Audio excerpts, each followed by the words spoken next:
খুব ভালো লেগেছে মার্কিন প্রেসিডেন্ট ডোনাল্ড ট্রাম্পের। সরকারি সফরের অংশ হিসেবে 14 মে রাজধানী বেইজিংয়ের ঐতিহাসিক টেম্পল অব হেভেন পরিদর্শন করেছেন। তার সঙ্গে ছিলেন শি জিনপিং। চীনের প্রেসিডেন্টের সঙ্গে বৈঠক কেমন হয়েছে, এক সাংবাদিকের এমন প্রশ্নের জবাবেও ট্রাম্পের কাছ থেকে শুনতে হলো চীন অবিশ্বাস্য চমৎকার জায়গা, চীন সত্যিই সুন্দর। দিনের শুরুতে একটি বর্ণাঢ্য উদ্বোধনী অনুষ্ঠানের মাধ্যমে ট্রাম্পকে স্বাগত জানানো হয়। মার্কিন প্রেসিডেন্টের জন্য গার্ড অব অনার এবং ফুল হাতে শিশুদের সংবর্ধনা ছিল চোখে পড়ার মতো।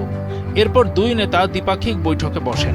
শি জিনপিং তার বক্তব্যে জোর দিয়ে বলেন, বিশ্বের শীর্ষ দুই অর্থনীতির দেশের মধ্যে স্থিতিশীল সম্পর্ক পুরো বিশ্বের জন্যই কল্যাণকর।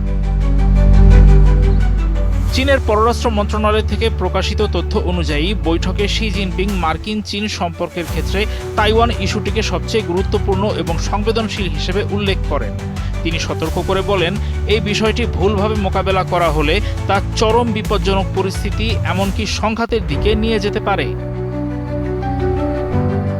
বৈঠকে আরও কিছু গুরুত্বপূর্ণ দিক হল, দুই নেতা আগামী 3 বছর এবং তার পরবর্তী সময়ের জন্য তাদের সম্পর্ককে গঠনমূলক, কৌশলগত এবং স্থিতিশীল হিসাবে সংজ্ঞায়িত করতে সম্মত হয়েছেন।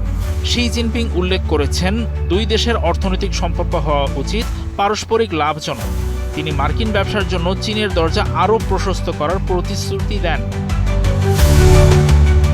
বাণিজ্য ছাড়াও স্বাস্থ্য, কৃষি, পর্যটন, সংস্কৃতি এবং আইন প্রয়োগকারী সংস্থার মতো ক্ষেত্রগুলোতে ট্রাম্পকে সহযোগিতার হাত বাড়াতে আহ্বান জানান শি। দুই দেশের সামরিক বাহিনীর মধ্যে উন্নত যোগাযোগের প্রয়োজনীয়তার কথাও উল্লেখ করা হয়েছে। মধ্যপ্রাচ্য পরিস্থিতি, ইউক্রেন সংকট এবং কোরীয় উপদ্বীপের চলমান অবস্থা নিয়েও দুই নেতা মত বিনিময় করেন।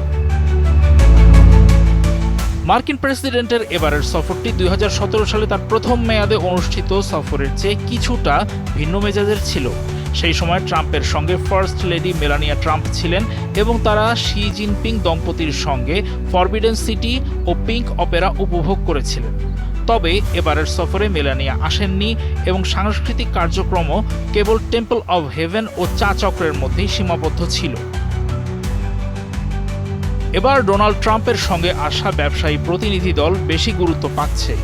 সাংবাদিকদের প্রশ্নের উত্তরে ট্রাম্প তাইওয়ানের মতো স্পর্শকাতর ইস্যুগুলো এড়িয়ে গিয়ে ব্যবসায়িক সম্পর্কের ওপরই বেশি জোর দিয়েছেন। চীন এই বৈঠকটিকে খুবই ইতিবাচক হিসেবে দেখলেও আলোচনার বিষয়ে যুক্তরাষ্ট্র এখনও আনুষ্ঠানিকভাবে বিস্তারিত কিছু জানায়নি।